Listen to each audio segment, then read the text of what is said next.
सनातन का अर्थ होता है जो आदि है, जिसका अंत नहीं, आदि पुरुष है, वही राष्ट्र है। प्रसन्न होइए, बहुत खुशी की बात है, बहुत अच्छा माहौल चल रहा है, और प्रश्न होने चाहिए, और संवाद होने चाहिए, और बढ़ के होना चाहिए। क्यों? सनातन श्रेष्ठता की और है, इसलिए सनातन ही राष्ट्र है, सनातन ही धर्म है। मनुष्य को जीना कैसे चाहिए, समाज को कैसे जीना चाहिए, अगर ये कोई चीज़ सिखाती है तो वो रामचरितमानस ही सिखाती है। भजन कीर्तन करना अगर ढोंग है तो फिर तो भैया ये डिस्को वगैरह सब बंद कर देने चाहिए। ये इससे बड़ा ढोंग क्या है? कारण सिर्फ इतना सा है, क्योंकि भैया जब कोई चीज़ ऊपर बढ़ती है ना तो दर्द बहुतों को होता है। हाथी चलता है, कुत्ते भौंकते हैं। क्या नाम है सर आपका? स्वामी महादेवानंद गिरी, जी, कहाँ से आना हुआ? हरिद्वार से। अरे वाह वाह।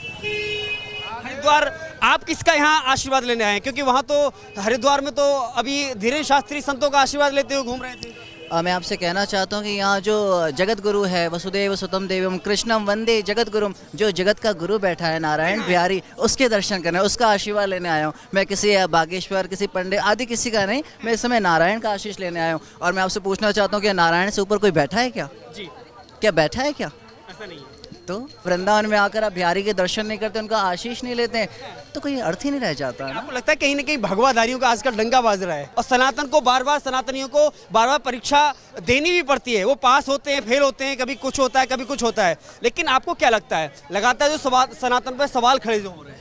मुझे लगता है कि जब जब आप सवाल करते हैं तो उस चीज़ को और सुंदर कर देते हैं। जब तक चोट ना पड़े, निखर के नहीं आता है ना, आपका स्वर्ण तब निखर के आएगा जब उसमें चोट पड़ेगी। मुझे लगता है कि सनातन को और ज़्यादा चोट पड़नी चाहिए, जिससे सनातन का पता चले, युवाओं को और पता चले। मैं चाहता हूँ महात्माओं पर और चोट पड़े, जिससे और निखर के साधु प्रकट हो, आपका वेद प्रकट होकर आए, चतुर्वेद निकल कर आए। मैं चाहता हूँ चोट और जोर से, ये बहुत कमज़ोर चोट है, मैं ज़्यादा चोट की मांग करता हूँ। ऐसा है? ऐसा है। आपको लगता है कि हिंदुओं पर अत्याचार कम हो रहे हैं और ज़्यादा होनी चाहिए? मैंने ये नहीं कहा हिंदुओं पर, मैंने कहा चोट का मतलब, चोट का मतलब होता है प्रश्न होने चाहिए। क्यों? जहाँ जब प्रश्न होंगे वहाँ समाधान होंगे। मैं चाहता हूँ आपकी समस्याएं और बढ़ें। क्यों? क्योंकि वेद ये है जो समाधान देगा। मैं समाधान की ओर इशारा कर रहा हूँ, मैं हिंदू आदि की बात नहीं कर रहा हूँ, मैं समाधान की बात कर रहा हूँ। समाधान वेद में है, लेकिन कब? जब आप समस्या से ग्रसित होंगे। मैं चाहता हूँ और समस्या हो, क्यों? समाधान चाहिए। स्वामी प्रसाद मौर्य जैसे अगर सनातन के साथ में रामचरितमानस पर सवाल खड़े करते हैं, ये कहते हैं नफरती ग्रंथ है, इसको बैन कर देना चाहिए, कैसे जवाब देंगे आप? मुझे लगता है कि ना एक मौर्य जी की बात नहीं है, जो भी बैठे हैं, जितने भी बैठे हैं, उनको और प्रश्न करना चाहिए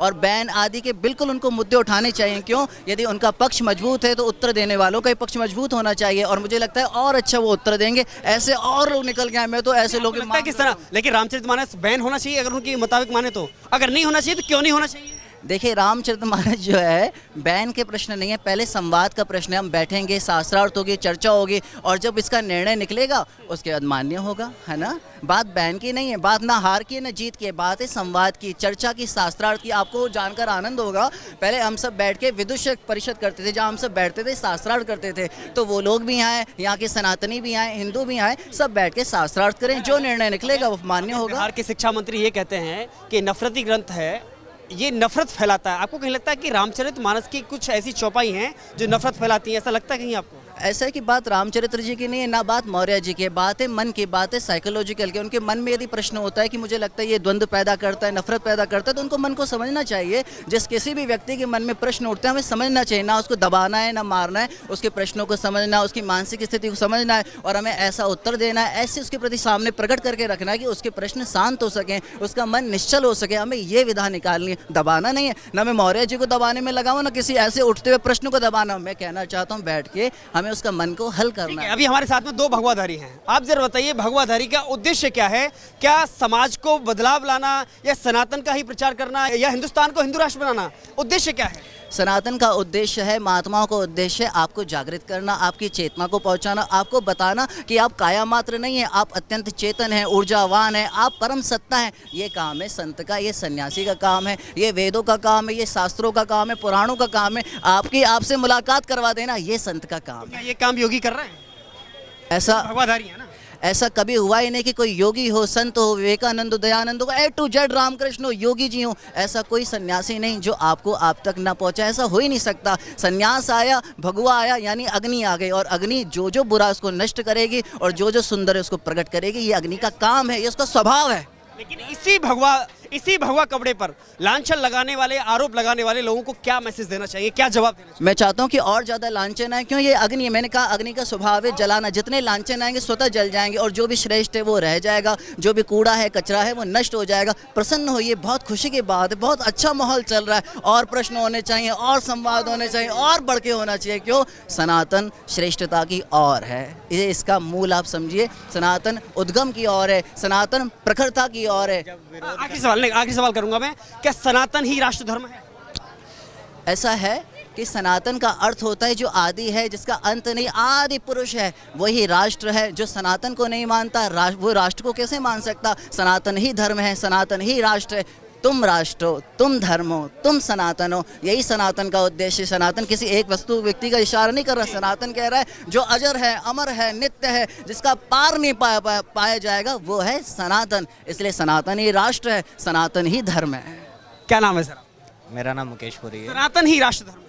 हाँ जी, ये मैं नहीं कह रहा हूँ, ये योगी आदित्यनाथ कह रहे हैं। हाँ तो है, इसमें कोई अतिशयोक्ति है ही नहीं। राष्ट्र वास्तविकता के अंदर एक पहली बात तो ये समझने वाली बात है, ये कोई एक कुछ लोगों मात्राओं के अंदर जुड़ा हुआ नहीं है। ये भारत की एक जो है ना श्वास के अंदर बसा हुआ, ये प्राण है। ये कल्चर मानवता का कल्चर है। ये किसी कुछ सिखाता नहीं है, ये कोई संप्रदाय नहीं है कि आप ये करिए वो करिए। ये मानवता सिखाता है, सनातन मानवता सिखाता है, और जो चीज़ मानवता सिखाती है वो राष्ट्र है। ये राष्ट्र वगैरह तो आज बने हैं ना। रामचंद्र मानस नफरत पैदा कर रही है, ये मैं नहीं कह रहा हूँ, शिक्षा मंत्री कह रहे हैं। कहने वाले तो कहते हैं, ठीक है ना, और किसी के कहने मात्र से नफरत थोड़ी पैदा हो जाएगी। अगर ऐसे होने लग जाए तो फिर तो सारे बताइए ना, रामचंद्र मानस सिखाता क्या है, बताइए फिर आप। क्या नहीं सिखाता, आप ये बताइए। मनुष्य को जीना कैसे चाहिए, समाज को कैसे जीना चाहिए, अगर ये कोई चीज़ सिखाती है तो वो रामचरितमानस ही सिखाती है, और कोई ऐसा ग्रंथ नहीं है। आप कोई सा भी ग्रंथ उठा करके देख लीजिए, सभी वेदों का सार, सभी शास्त्रों का सार, सभी पुराणों का सार रामचरितमानस और श्रीमद् भागवत गीता के अंदर है। इसको कोई बदल नहीं सकता है। बड़े से बड़े रिसर्चर, हम क्या बात कर रहे हैं, आज के वैज्ञानिक जो पुराने वैज्ञानिक हैं वो शोध करके चले गए, और जो आप वर्तमान में वैज्ञानिक है वो शोध कर रहे हैं। हमें किसी को जवाब देने की आवश्यकता नहीं है, ठीक है ना। हाथी चलता है, कुत्ते भौंकते हैं। हाथी चले अपनी चाल और कुत्ते भौंके हजार। हाँ तो ये तो होता रहेगा। कोई हिंदू राष्ट्र बनना चाहिए। आवश्यकता किस बात की है ऑलरेडी। इसको बदल कैसे सकते हो आप आपके कहने मात्र से कैसे हो जाएगा? आपने कहा किसी के बयान को जो आप ये कह सकते हैं कि उनके कहने से क्या है, तो आपके कहने मात्र से क्या होगा? क्योंकि हिंदुस्तान है, संविधान से चलता है। हिंदुस्तान की जो आज आप संविधान लगा के आप लोगों के पुराने किसी भी संप्रदाय से लगा लीजिए, कहीं न कहीं किसी न किसी रूप में वो सनातन को फॉलो करता है, वो हिंदू धर्म को फॉलो करता है, चाहे वो अपने नित्य कर्म में हो, चाहे कैसे भी करता हो, ठीक है ना, वो फॉलो करता है। हमारे यहाँ पे कोई खास नियम नहीं है, ठीक है ना। जो चीज़ें वो सिखाते हैं ना वो हम पहले ऑलरेडी बता चुके हैं, वो तो कॉपी करके बैठे हैं, तो कहीं ना कहीं वो हमें फॉलो करें। जैसे स्वामी विवेकानंद जी ने कहा कि जैसे कि स्वामी विवेकानंद जी जब गए थे न्यूयॉर्क, जब उन्होंने देखा कि उनकी पुस्तक को, भागवत जी को उन्होंने सबने पिनक करके और नीचे डाल दिया, तो स्वामी विवेकानंद जी ने क्या कहा था? उन्होंने कहा था मेरे से गलती हुई कि मैं आज तक मानता था कि मेरा जो सनातन धर्म है वो सबसे ऊपर है, लेकिन नहीं, ये सभी धर्मों की जड़ जो है ना वो सनातन है।